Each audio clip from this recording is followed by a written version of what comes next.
Good evening, everyone, and welcome to Let's Chat. I am Minister Sharon Brumfield. On Let's Chat, we look at our beliefs, our behaviors, and the way we see barriers, and then we begin that transformation process in our lives. I have a special guest with me today. I have Daphne Johnson with me, and I want to give her an opportunity just to share a little bit about herself before we jump into the show. Thank you, Sharon. First of all, I want to say how honored I am that you're taking some time to chat with me and have me share on your platform. I'm excited to be able to just spend some time chatting with you and talking about some things that hopefully will be beneficial to your listeners. I'm Daphne Johnson, Minister Daphne Johnson. I am an author, I'm a speaker, and I am a recruiter. I help connect people to opportunities. So I think that carries over into my personal life as well and how I approach ministry because I really believe in connecting people to purpose. And so, as a result of that, I am an author of a book recently published called She Said Yes. It's time to answer the call to purpose. And the whole idea around the message of that book is to help people to embrace and be encouraged to walk in their purpose.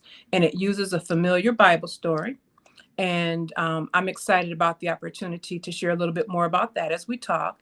And then I also have a book that I wrote several years ago that was my first book, and it was a devotional. It's Vision Inspired Living, Daily Inspirations for Single Mothers. So that book was written during a time in my life, a time of transition.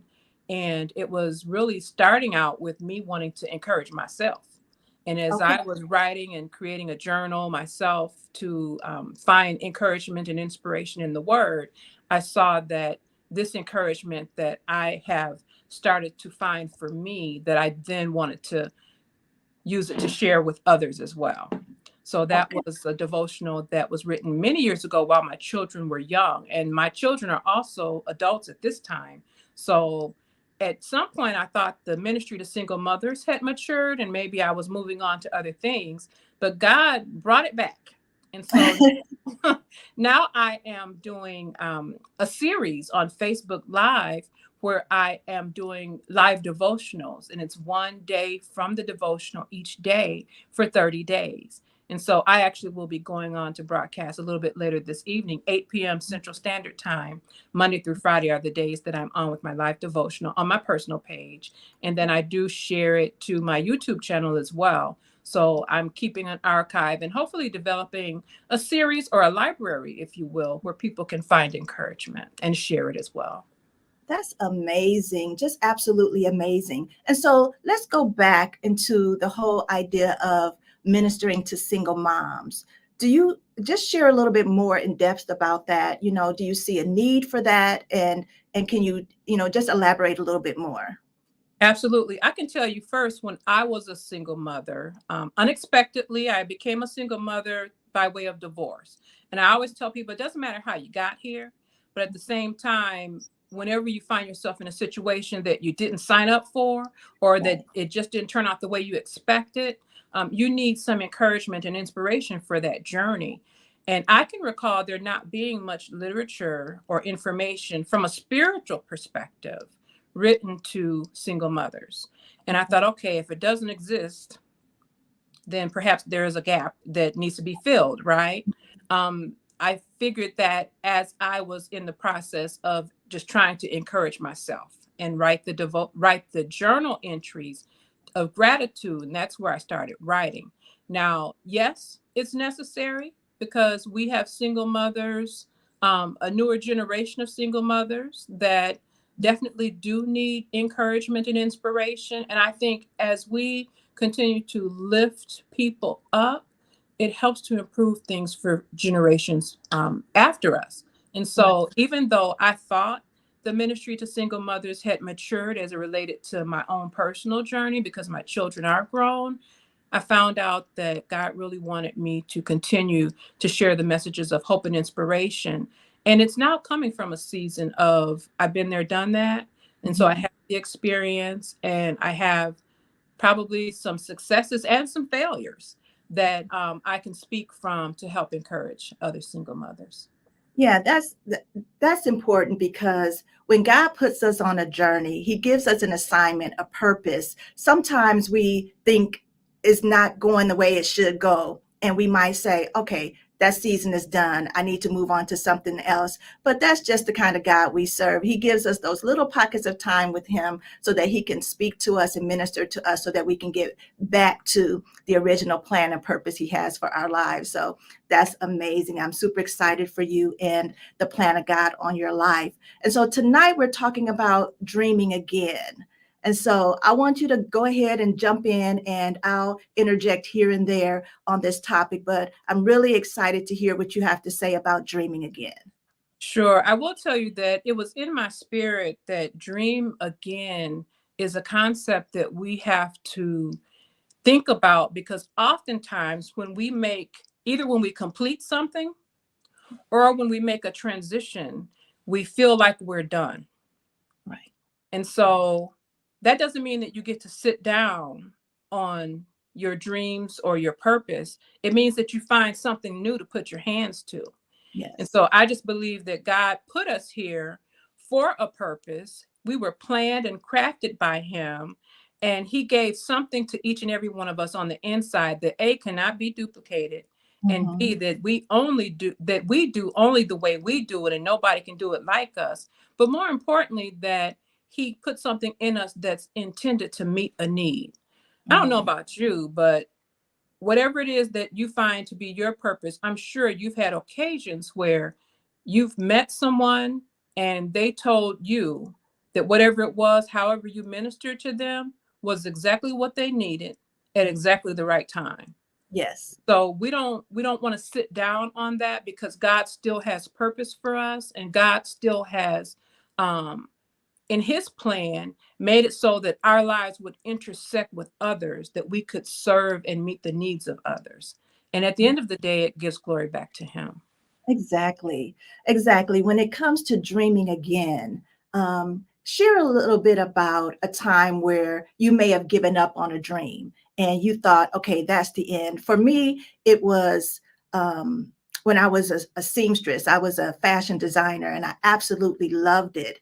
And for a season, I thought, okay, it's not going the way I want it to go. So I put everything in the closet, sewing machines, fabric, everything that had to do with that, I threw it in the closet and I just never looked back. But then God tugged on me and said, no, I wasn't done with that. There was more He needed me to do with that. So then I brought everything back out and I was able to help people in a different way with my sewing. And so tell me about a time where you thought it was over, but God said, not so. Sure. Actually, the example that where I wrote my first book, the devotional for single mothers, again, I mentioned that I wrote it several years ago. And, I thought it was a one-hit wonder. And so Mhm. it wasn't really in my mind to write anymore, although I've always been a writer. I've always written. I write essays, short stories, whatever, and so it's a gift that God gave me, but I wasn't using it. And so I was working, which, trying to raise a family, you focus on what you need to focus on, right? And Yes. so I was focused on working and raising my children. And the idea of a book coming out of me again just was not on the top of my mind. But I will tell you, a real pivotal moment happened for me. And that was in 2017, 2018, one of those years. I preached a sermon actually called She Said Yes. All And it right. used the story of Mary. She was visited by the angel that informed her that God had an assignment for her. And after I preached that message, I really didn't, it wouldn't let me go. And I Mhm. felt like there was more to it than that I needed to do something else with She Said Yes. And so I actually carried that in my heart for a couple of years before I actually ended up writing the book. And what made me aware that I needed to write was the fact that I had a conversation with a young lady who had gotten her hands on my devotional. Okay. I mentioned that I'm a recruiter, and I was interviewing a young lady for a job with the company I was working for. And after the interview, she sent me an email to thank me, which, is customary. And in her email, she asked, by the way, are you a writer? Or have you written a book? And I'm reading this thinking, this is odd. But of course, I answered her yes. Now, let Right. me say this before I tell you how what all happened. I was in a season of wondering, God, am I doing the right thing? Am I on the right course? You know, we get there sometimes, we have that nagging feeling that there's got to be more to life than this. And so Yes. I had gotten into my 9 to 5 routine, but there was more. And so I'm in that questioning phase. And so this young woman telling me after I responded saying, yes, I have written a book. And I'm wondering why she's asking. She responded to say, I don't want to miss the opportunity to tell you thank you because I read your devotional at a time in my life when I really needed it. She and her children were in a shelter having left a domestic violence situation. And she wanted to let me know that she had gotten her hands on my book. And at this point, I'm reading her email and I'm literally in tears because I'm going, what in the world? How did this even get into a shelter? And then Yeah. just how there's no coincidence with God. So he Mhm. orchestrated it so that this young woman would have the opportunity to remind me that I had done something in obedience that mattered for someone else. And that was my instruction to go ahead and get my second book off the back burner and Okay. begin writing because it was like, okay, Daphne, you should be writing. Yeah. And so, yeah, so I ended up writing my second book and the topic was already there because I was wrestling with it after I had used that message as a sermon. And so it was exciting to move forward with that. And I became convinced at that point that we never stop um, letting God use us. We never stop dreaming. And we got to take whatever it is that may have been in our heart off the back burner. Yeah. And that's what I had done. I had put the message that I knew God had put in me, I put it on the back burner in Mhm. exchange for, going to work every day, working 9 to 5 and beyond, but not yet satisfied because I wasn't doing something that was really in me to do. So tell me, what made you put it on the back burner? Was it busyness? Was it fear? Did you really, you were unsure? Is this guy talking to me or is this me? What was it that made you put it on the back burner for several years? I will tell you that the majority of it was just being focused on working. Mm, And I think also now that I'm on the other side of it, not being serious about prioritizing what I know I'm purposed to do. yeah. And so Mhm. now I'm in a space of understanding that, okay, I can hold a 9 to 5 and I'm purposed for that as well because I love making connections for people and helping people find jobs. I love it. Mhm. However, there's more in me and we don't have to do just one thing. Right. Sometimes we are conditioned to believe that your 9 to 5 perhaps is what's meant to be, and that's it, and that you don't have room for anything else. And Mhm. so I have learned that I'm multi-passionate. I think that's a buzzword now, when you have more interest than just Yeah. one lane, if you will. But Mhm. actually it's not even working in more than one lane, it's all who I am. And so I really can show up how God has created me, understanding that I was made with purpose, on purpose, for purpose. And wherever I am, that's how I'm showing up. So it's not like I'm switching hats. And I think that was another problem I was having, Okay. that I felt like I needed to juggle or wear multiple hats. But it Mhm. really is one hat. Mhm. And I just am multifaceted, but I still show up in the fullness of who I am doing whatever it is that I'm putting my hand to. And so I think that's another thing that dreaming again doesn't necessarily have to cost you a complete change of your identity or a Mhm. complete change of, what you do in your profession. It's Mhm. still purposeful. Okay. All right. We're going to stop right there and take this quick commercial break, and then we're going to come back. And I want to dig more into the balance, or how do you pursue a vision, a dream, yet you have a family, you have a 9 to 5, you have all of these things that you need to do. All right. So we'll be right back after this commercial break. Welcome to your Hope Diary, a sanctuary of thoughts, aspirations, and reflections about life's journey. Join 21 authors as they pen the page of their life in this vehicle illustrating that hope is available to all. Save the date for the Hope Diary launch on Sunday, March 10th, 2024 at 7 p.m. on Clear Thinking Counseling Services social media sites. Rejoice in hope. Be patient in tribulation. Be constant in prayer. Romans 12:12.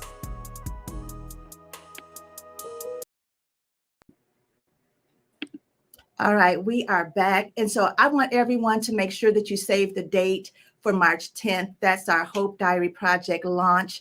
I'm super excited about it. Daphne is one of our authors that has come to partner and be a part of that project. Just tell us a little bit quickly before we get into our dreams as to why you were interested in being a part of the Hope Diary. Wow. I will say that it resonated with me that you were looking to create a book that would be messages of hope and inspiration. And so I identify with that strongly.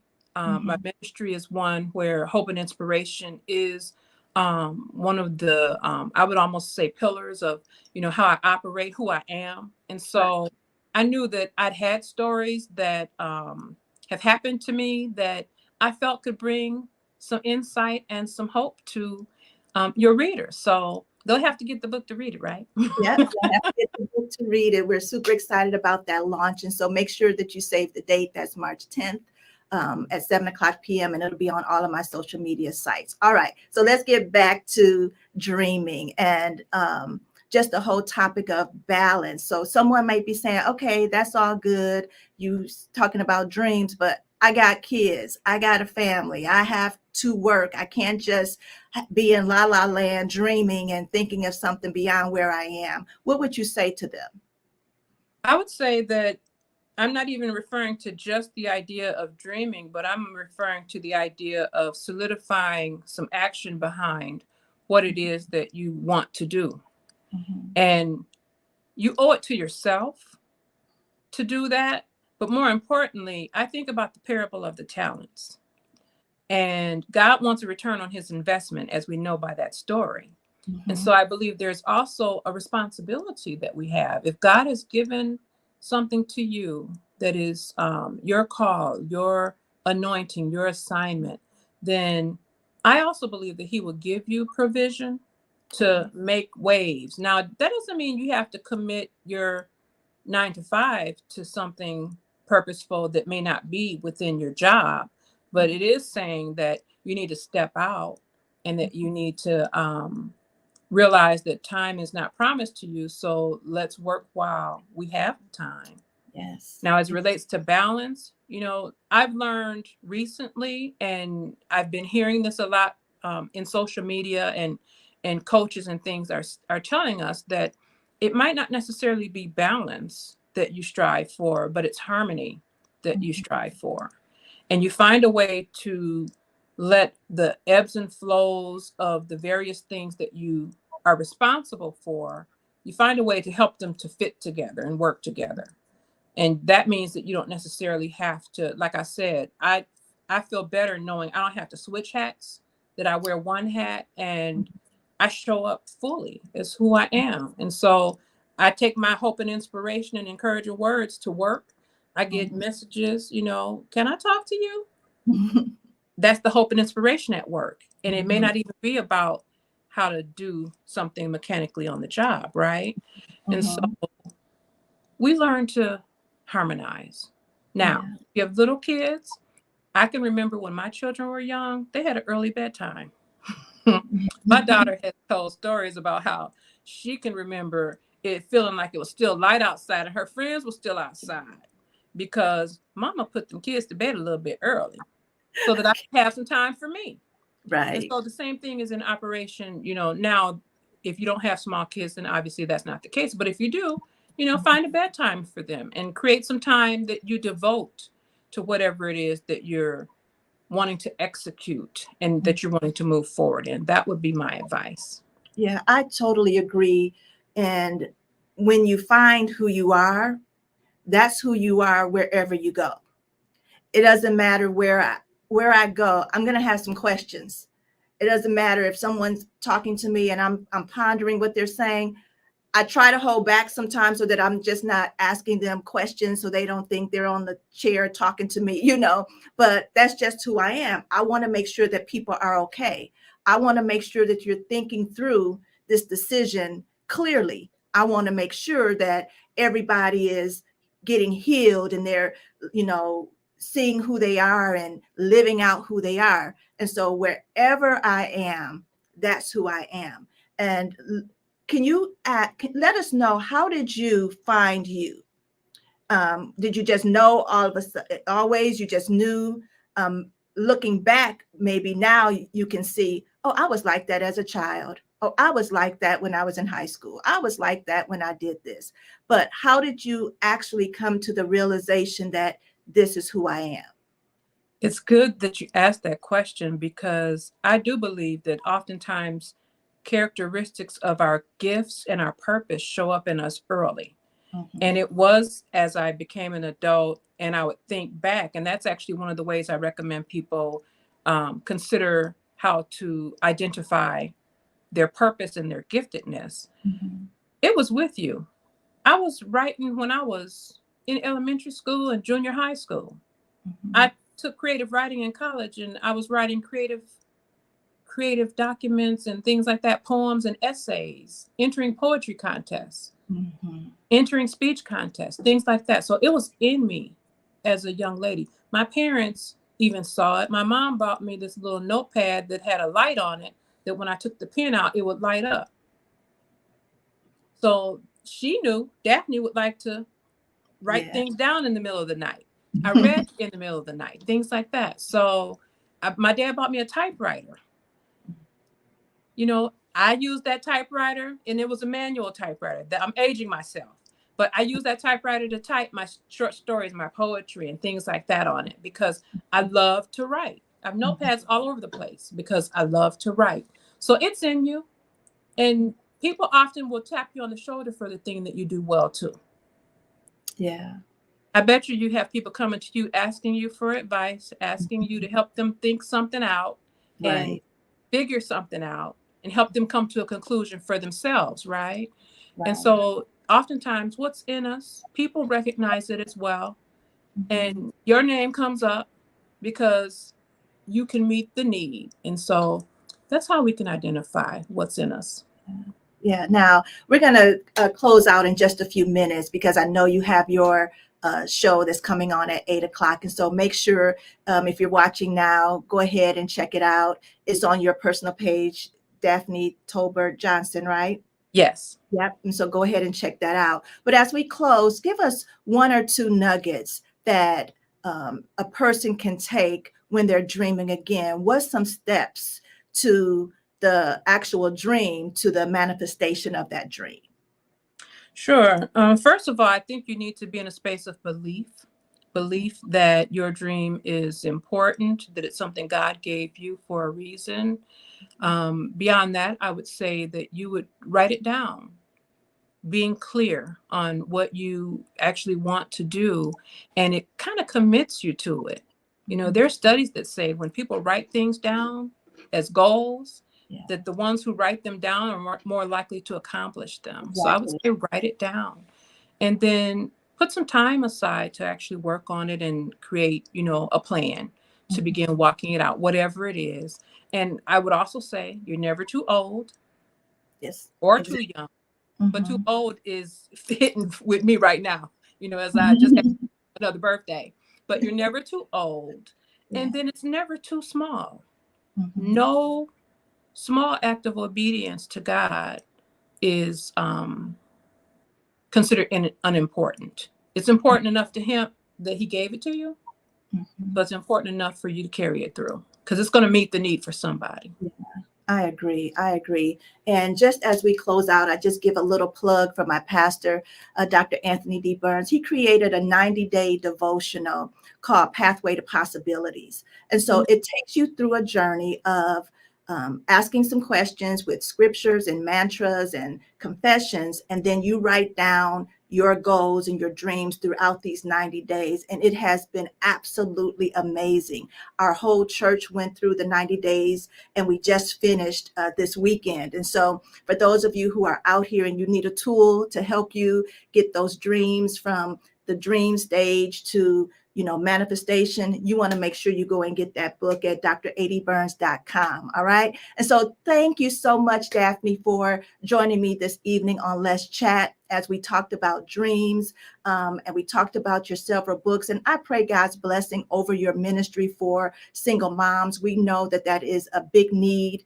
and moms in general need to be encouraged, but especially the one that has become the single mom from whatever situation, circumstance, or condition came into their lives. And so thank you for doing that. Thank you for your books. Thank you for your authority as you've lived out that life and you're able to help someone come to on the other side. So God's blessings on you. I pray that your life tonight will be absolutely amazing and lives will be changed for the better. So thank you for joining me tonight. And I pray that everyone would have an amazing, blessed night as we end this live tonight for Let's Chat. All right. You guys be blessed.